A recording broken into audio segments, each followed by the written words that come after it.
The auction was winding down on a Saturday afternoon in March of 1979, and most of the serious bidders had already left.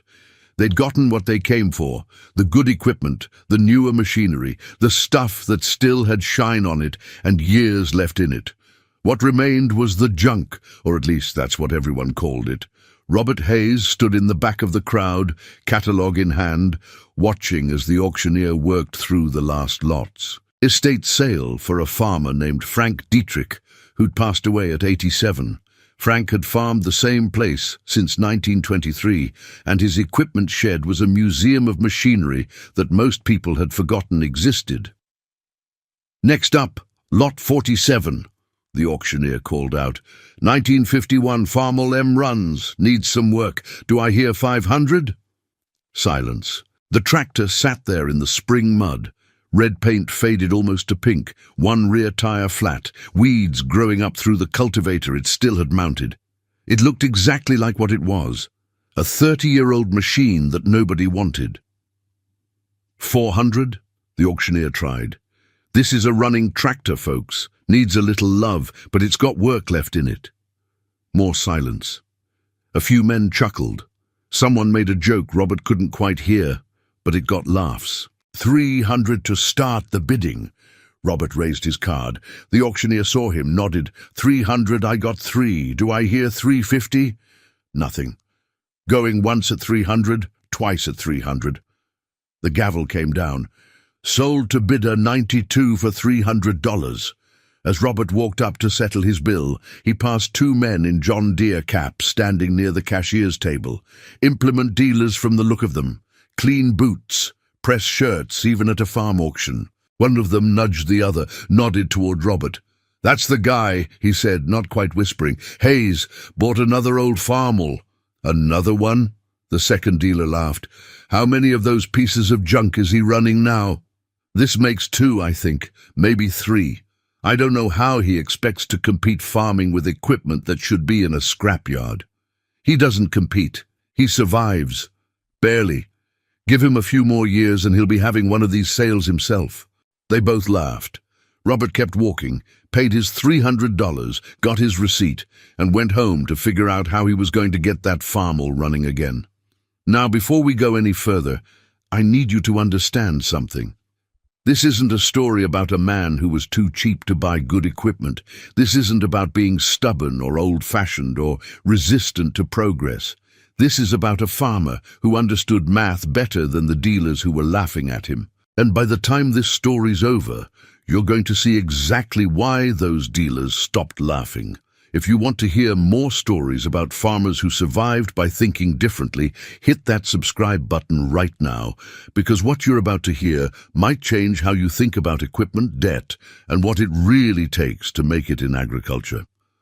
Let me take you back 6 years to where Robert Hayes' strategy really began. It was 1973, and Robert was 31 years old, farming 280 acres he'd bought in 1968, with money he'd saved working construction and doing custom harvesting for other farmers. He'd gone into farming with his eyes open, knowing the odds weren't great for a guy with no family land and no inheritance. His first tractor was a 1953 Farmall Super M he'd bought for $1,200.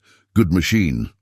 Solid. He'd spent 2 months rebuilding the engine, replacing seals, getting everything tight and right, and for 5 years, that tractor had done everything he needed it to do.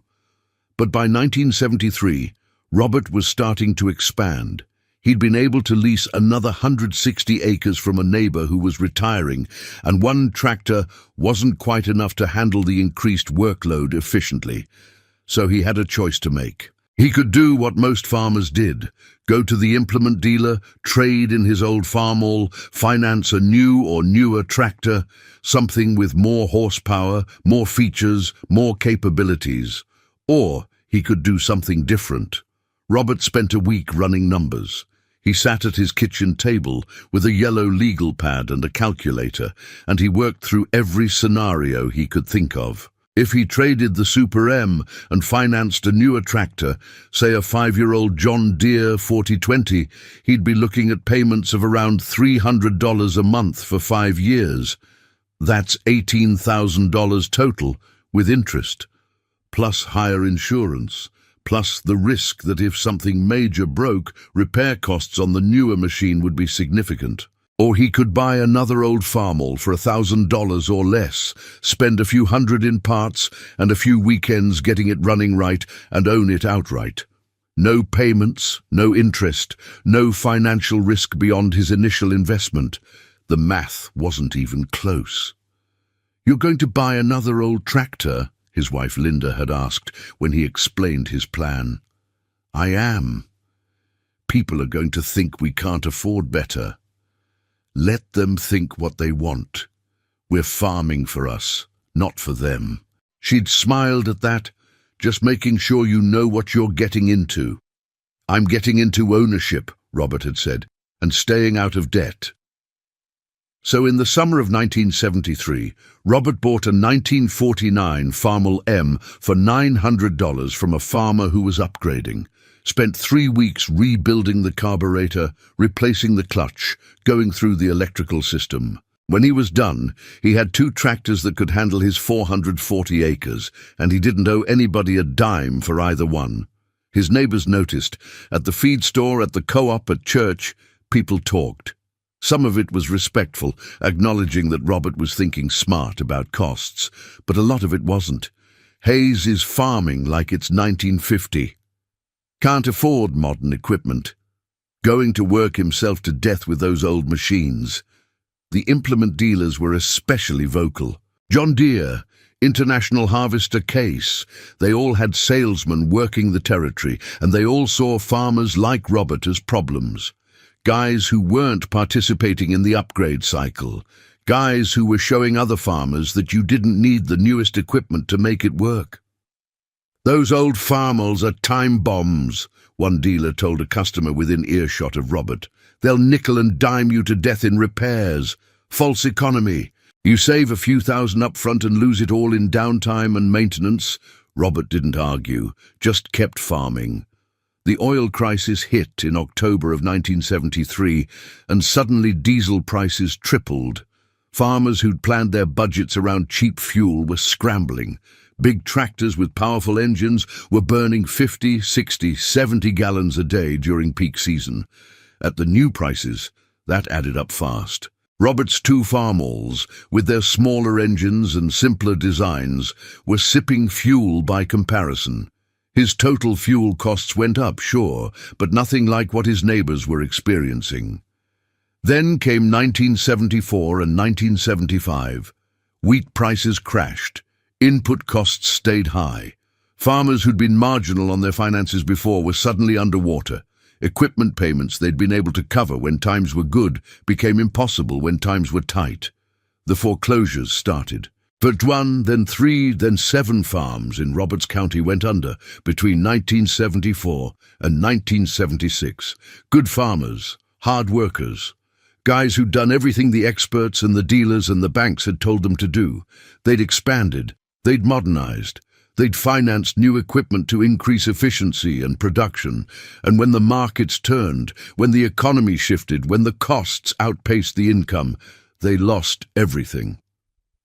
Robert watched it happen and felt sick. These were his neighbors, his friends, people he'd grown up with, gone to school with, farmed alongside, and he knew deep in his bones that the only difference between them and him was debt. They owed money on equipment. He didn't. When their income dropped, they couldn't cover their payments. When his income dropped, he just tightened his belt and kept going. That's when Robert made a decision that would define the rest of his farming career. He would never, ever finance equipment again. Not new equipment. Not used equipment, nothing. If he couldn't pay cash for it, he wouldn't buy it. Let me stop here and ask you something. How much of your stress, your worry, your sleepless nights comes from owing money? How much of your life is shaped by payments and interest and debt? Drop a comment and tell me, because this is the question Robert Hayes answered, and it's the question that separated him from the farmers who lost everything. By 1979, when Robert bought that second Farmall M at Frank Dietrich's estate sale, He'd been farming debt-free on equipment for 6 years. His 2 older Farmalls were running strong, well-maintained, never giving him more trouble than he could handle with a weekend and some basic tools. But his lease had expanded again, another neighbor retiring, another 80 acres available, and Robert knew he needed a 3rd tractor to efficiently cover the ground. The 1951 Farmall M he'd just bought for $300 was a project, no question, but it wasn't a complicated project. He could see what it needed: new tires, some engine work, electrical troubleshooting, general cleanup and maintenance. He spent April and May of 1979 bringing that tractor back to life, evenings after field work, weekends, early mornings before dawn. He pulled the engine, rebuilt the top end, replaced bearings, cleaned and gapped the points, rewired the charging system. He found used tires at a salvage yard for $80, bought gaskets and seals and small parts for another $120, spent $40 on paint, and made the tractor look presentable, not show quality, but respectable. By June, when wheat harvest rolled around, Robert had $500 invested in that 1951 Farmall M, and it was running as good as the day it rolled off the assembly line. 3 tractors, total investment over 6 years, maybe $3,500. His neighbor, a farmer named Greg Patterson, who'd bought new equipment in 1974, had over $40,000 in tractor debt alone. Still owed $32,000. Was paying nearly $600 a month in equipment payments. Robert was paying $0. The years rolled on, and the pattern held. When Robert needed a grain drill, he bought a used one for $400 and spent 2 weekends refurbishing it. When he needed a bigger disc, he found one at an auction for $350 and replaced the bearings himself. When his 1953 Super M finally needed a complete engine overhaul in 1982, he did it himself over the winter, bought a rebuild kit for $800 and had it running like new by spring. Every piece of equipment Robert owned was paid for. Every machine could be fixed with basic mechanical knowledge and standard parts. Nothing was computerized. Nothing required dealer diagnostics. Nothing tied him to a system designed to extract maximum revenue from farmers. He was independent in a way that most modern farmers couldn't even imagine. And that independence gave him something more valuable than efficiency or horsepower or technological advantages. It gave him survivability. In 1984, a young farmer named Scott Brennan came to Robert looking for advice. Scott had inherited his father's farm, 200 acres, free and clear, but nothing to farm it with. His father had sold all the equipment before he died to pay medical bills. "Everyone's telling me I need to buy new," Scott said, "or at least finance something newer. The dealers are saying I can't compete with old junk." Robert was working on his 1949 Farmall at the time, replacing a hydraulic line. He didn't look up. Compete with who? The big operations. The guys farming thousands of acres. "You're never going to outproduce them," Robert said, tightening a fitting. "You've got 200 acres. They've got 10 times that, but you can outsurvive them." "How?" "By not owing money." Robert stood up, wiped his hands. "You know how many farmers in this county have gone under in the last 10 years? Scott shook his head. 19. 19 farms foreclosed or sold under pressure. You know what they all had in common? What? Debt. Every single one. Equipment debt, land debt, operating debt. They borrowed to expand, borrowed to modernize, borrowed to compete. And when the markets turned, or the weather failed, or costs went up, they couldn't service the debt." Robert walked over to his 3 Farmalls, lined up in the machine shed, all of them old. All of them showing their age, all of them running. "These tractors aren't worth $10,000 combined if I sold them tomorrow," he said. "But they don't owe anybody anything, which means I can farm through bad years. I can survive low prices. I can handle drought or hail or whatever comes because my overhead is almost nothing." He looked at Scott. The dealers are going to tell you that new equipment will make you more efficient, more profitable, more competitive. And maybe they're right. But they're not going to tell you that it'll also make you more vulnerable, more dependent, more likely to lose everything if conditions turn against you. Scott stood there thinking, so what do I do? Buy old equipment for cash. Learn to fix it yourself. Keep your costs low. Build up your savings. And when you've got enough cushion that a bad year won't break you, then you can think about upgrading, but not before. Scott took Robert's advice. Bought 2 old Farmalls and a full set of used implements for under $5,000. Spent 6 months learning to maintain them. Started farming. 10 years later, Scott owned his farm debt-free and was leasing another 300 acres. The dealer who'd told him he couldn't compete with old junk had gone out of business. By 1990, Robert Hayes had been farming for 22 years. He'd survived the crisis of the 70s, the farm crisis of the 80s, multiple droughts, hailstorms, market crashes, everything agriculture could throw at a farmer. And he was still standing. Still farming his original 280 acres, plus the leases he'd picked up. Still running equipment that most people said shouldn't work. Still making a living, raising his kids, staying independent. His 3 Farmalls had been joined by a 4th, a 1954 Super H he'd bought at an auction for $400. All of them maintained. All of them reliable. All of them paid for. The implement dealers weren't laughing anymore. Because while they'd watched customer after customer get buried by equipment debt and lose their farms, Robert Hayes kept showing up every year, kept planting, kept harvesting, kept proving that their model wasn't the only way. In fact, it wasn't even the best way. Here's what I need you to understand, and this is critical.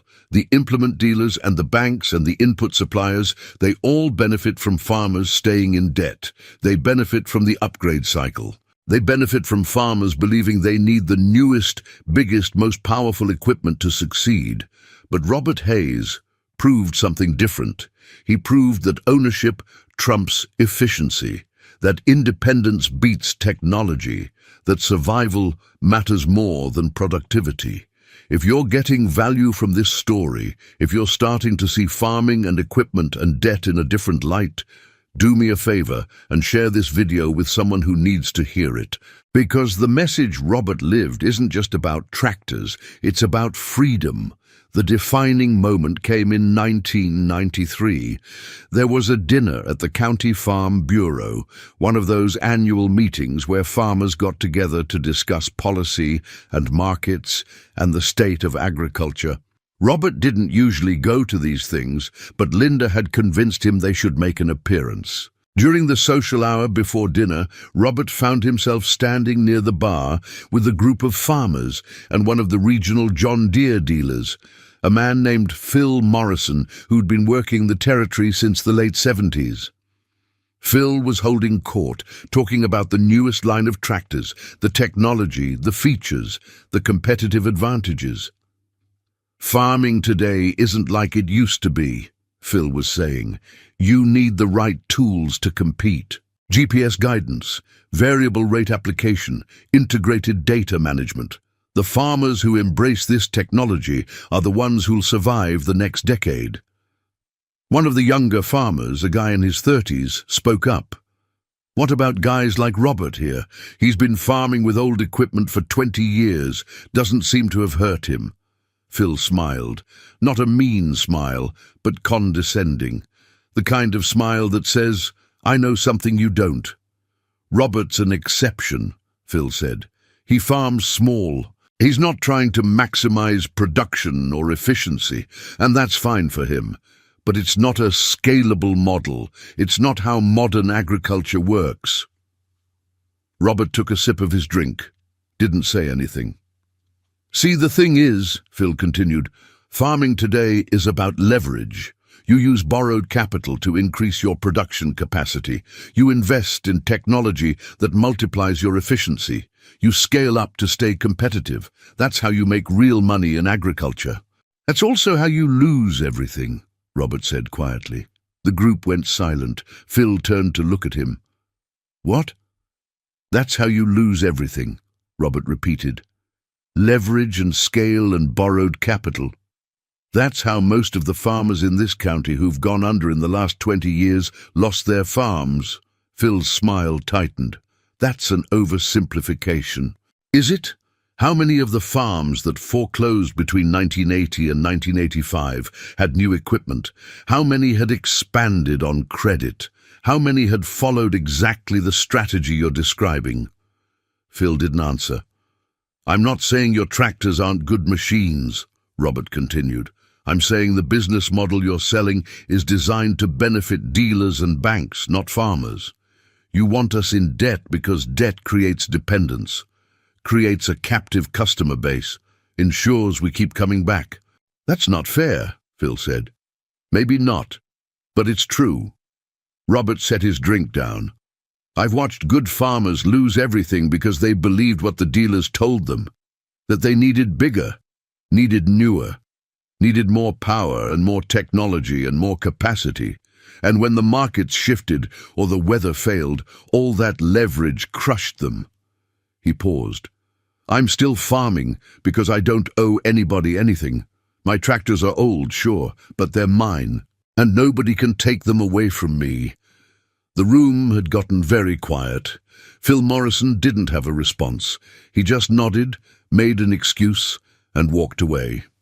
One of the older farmers in the group raised his glass to Robert. Well said. That conversation marked a shift. Robert Hayes stopped being the eccentric guy farming with old junk and started being seen as something else, someone who'd figured out a truth that the industry didn't want farmers to know. Young farmers started seeking him out, asking questions, wanting to learn not just how to maintain old equipment, but how to think about farming as a business instead of a treadmill of debt and production. Robert taught them what he knew, how to evaluate machinery, how to do preventive maintenance, how to troubleshoot problems, how to buy at auctions, how to negotiate with parts suppliers. But more importantly, he taught them how to think about costs and revenue and sustainability, how to build a farming operation that could survive bad years, how to resist the pressure to expand and modernize and leverage, how to farm free. Robert Hayes retired from active farming in 2005 at the age of 63. He leased his land to one of the young farmers he'd mentored, a guy who was farming 400 acres with equipment he owned outright. The 4 Farmalls were still running, still working, still proving that old equipment, properly maintained, could outlast the modern machines that were supposed to replace them. Robert spent his retirement doing custom mechanical work for farmers who couldn't afford or didn't want to use dealer service. He became the guy you called when you had an old tractor that needed rebuilding or a vintage combine that needed parts. He never got rich, never farmed thousands of acres, never won any awards for production or efficiency. But he'd done something more important than any of that. He'd survived, while implement dealers and banks and input suppliers got rich off farmers who couldn't break free from debt. Robert Hayes had built a life and a farm that nobody could take away from him. In 2018, Robert agreed to do an interview for a farming podcast. The host asked him to summarize his philosophy, to explain in simple terms what had made his approach work when so many others had failed. Robert thought about it for a long moment. I think most farmers are trying to make as much money as possible, he finally said, which sounds reasonable, but it's actually the wrong goal. Because the pursuit of maximum profit is what drives you into debt, drives you to expand beyond what's sustainable, drives you to take risks you can't afford. What's the right goal? The host asked. Survival, independence, ownership, building something that can weather storms. Robert paused. If you can survive long enough, if you can stay independent long enough, if you can own your operation long enough, profit takes care of itself. But if you prioritize profit over survival, you eventually lose everything. And the old Farmalls, the used equipment, that was just a means to that end? Exactly. The tractors were never the point. The point was staying out of debt. The point was maintaining independence. The Farmalls were just the tool I used to achieve that. The last time anyone saw all four of Robert's Farmalls together was at a farm show in 2019. Robert brought them all, lined them up, and let people look at them, climb on them, ask questions about them. A young farmer couldn't have been more than 25, stood looking at the tractors for a long time. Finally, he turned to Robert. "Mr. Hayes, I've got a question. Everyone tells me I need modern equipment to make it in farming. That old stuff like this can't compete. But you made it work for 40 years. So what's the truth?" Robert smiled. "The truth is that competition is the wrong framework. You're not trying to beat other farmers. You're trying to survive the industry that profits from keeping you in debt. And these tractors helped you do that? These tractors represent a choice I made a long time ago. To value ownership over appearance, independence over efficiency, survival over growth." Robert ran his hand along the hood of his 1949 Farmall M, the one he'd bought 50 years earlier for $900. "The implement dealers laughed when I bought my second old Farmall," he said, "and my third, and my fourth. They said I couldn't compete, said I was living in the past, said I'd be out of business in a few years." He looked at the young farmer. "But I'm still here, still farming, still independent, and most of those dealers are gone. So who was right?" The young farmer nodded slowly. "I think I understand." "I hope you do," Robert said, "because the pressure to modernize, to expand, to go into debt, it's never going to stop. It's built into the system. And if you can't resist it, if you can't see through it, it'll take everything you have." Robert Hayes is 81 years old now. He still lives on the same farm he bought in 1968, still works on tractors in his shop, still teaches young farmers how to maintain old equipment and stay out of debt. The four Farmalls are still there, still running, still working on the farm that's leased to his former student. And somewhere in southern Kansas, in implement dealerships and feed stores and coffee shops, farmers are still arguing about whether old equipment can compete with new. But Robert Hayes isn't arguing. He's just living proof. So let me ask you one final question, and I want you to answer honestly in the comments below. Would you rather have the newest equipment and be in debt, or have old equipment that's paid for and farm with complete independence? Because that's the choice Robert Hayes made. And 40 years later, he's still farming, while the dealers who laughed at him are long gone. Think about that. Subscribe if you want more stories like this. Stories about farmers who survived by thinking differently, who understood that the game is rigged, and the only way to win is to refuse to play by their rules. I'll see you in the next one.